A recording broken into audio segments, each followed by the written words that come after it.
Hi, my name is Tessa Holst. I'm the Assistant Dean of Students for the College of Social and Behavioral Sciences. And today we're going to talk about student strategies and how to be a successful student. This is not only just for new students, but it's for students who have been here a little while, students getting ready to graduate. Because really, it's all about identifying our own abilities and what we can do to improve. So, success. A goal without a plan is just a wish, Albert Einstein. And another good one we should keep in mind, success is not final, failure is not fatal. It is the courage to continue that counts, by Winston Churchill. And both of these are important. Like I said, it doesn't matter if you're a brand new student, getting ready to graduate, starting a new job. Success is important, and we need to be able to identify those things. So, college education reimagined, what does that mean?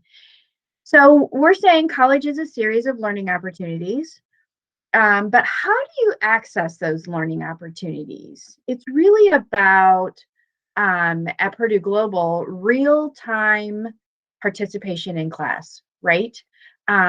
This is what's important. If you don't participate in your activities, it's hard to be successful. And what is the best way to participate? We're going to plan ahead and we're going to do some skill building because it's hard to participate if you're not ready. So that planning is very important. Um, and sometimes we just need to like brush up on some of those planning and skills that can help us do a little bit better with planning ahead. So we're going to be an organizer. A successful student is an organizer, a task manager. What does that mean? So we talk here about writing down your schedule. And, there's different ways that you can manage time. Some people don't like to say it's a process of managing time. It's more important to manage your tasks. Um, what we're going to say is rather than having you create a whole new schedule trying to fit your school into the schedule, what we want you to do is write down your current schedule.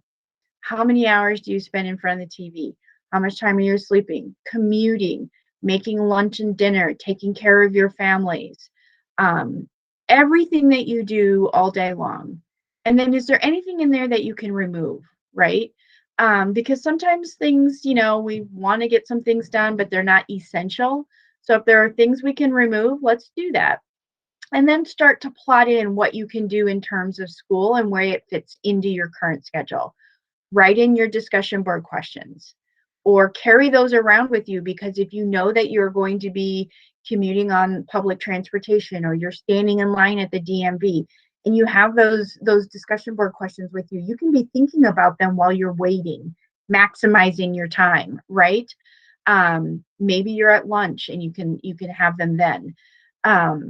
Maybe you write them down while you're out and about, and then you enter them onto the discussion board later. um, it's important to remember that you want to build into that schedule participating in class at least 3 or 4 times a week. Part of that's going to depend on what your syllabus requires and what your class requires. But if you know that you have to participate 3 separate days of the week for discussion board posts, you're going to want to build that into your schedule. So make sure you review your syllabus first, and then prioritize your time accordingly. If you've got something that's going to take longer to get done, maybe you want to split that up over a few days and you don't want to procrastinate until the very end. It's important to be able to kind of figure out how you can fit all of those little pieces into your week, because it does add up very quickly. And if you don't start planning ahead, you're going to find out that pretty soon the week's over and you haven't gotten everything done. And then you're going to be overwhelmed and frustrated and behind and losing points because of late work. A successful student makes predictions. So this is going to kind of talk about those things that can go wrong, because if we've heard of Murphy's Law, if it can go wrong, it will. So our internet is not always reliable. And what does that mean? What is our backup plan? Do we have family or friends? Is there a Starbucks or a McDonald's or whatever the case may be library, your work that you can go if you run out of internet, because when we lose internet, it's usually not at a convenient time. It's usually when we need it right away. You have a hotspot on your phone. Our computers are not always reliable. Again, sometimes they go out or the battery dies or we forgot our cord. What then? What are you going to do? Might be similar to internet. Do you have family? Do you have friends? Is there a library? Can you do something on your phone? Not everything in the classroom can be done through your phone, but there might be some things. Again, work might be an option for you. I am not always reliable. And that's because we forget or we get busy and we don't plan ahead like we were just talking about. So we want to set alarms. We want to put information into our calendars to help us remember, have our family support, or maybe we've got a support system with some classmates and we all get together and we study together, or we boost each other up and we remind each other of deadlines. Maybe you have your student advisor help you with some of this too, because it's kind of disappointing when it tends to be our own fault and we made a mistake and missed something important. Our course platform is not always reliable. I hate saying that one, but every once in a while, something goes out and it's not intentional by any means. But what do you do when that happens? The first thing you're going to do is call tech support. If you cannot get into class, call tech support. If you cannot get into seminar, call tech support. And take that ticket number down. If you're taking a quiz and you get kicked out and you can't get back in, call tech support. You can always then give that ticket number to your professor or your student advisor because you've gotten it. And on the screen here, it gives you tech support number. So make sure you put that in your phone so you have it when you need it. You don't want to be scrounging around trying to find it, because usually when you need tech support, you need them quickly. A successful student is an explorer. And so what does that mean? That means whether you're a new student or in your last class, you need to still review your syllabus. You need to review your class. So you can get into your classroom before classes start, usually 1 or 2 days before the term starts. So go in there, take a look at the syllabus, look at the course homepage, look at the reading materials. Do you have to go to the library? If you do have to go to the library, do you know where to go?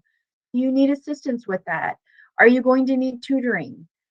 If so, let's go to the Academic Success Center and let's utilize and practice using the Writing Center or the Math Center or the Technology Center.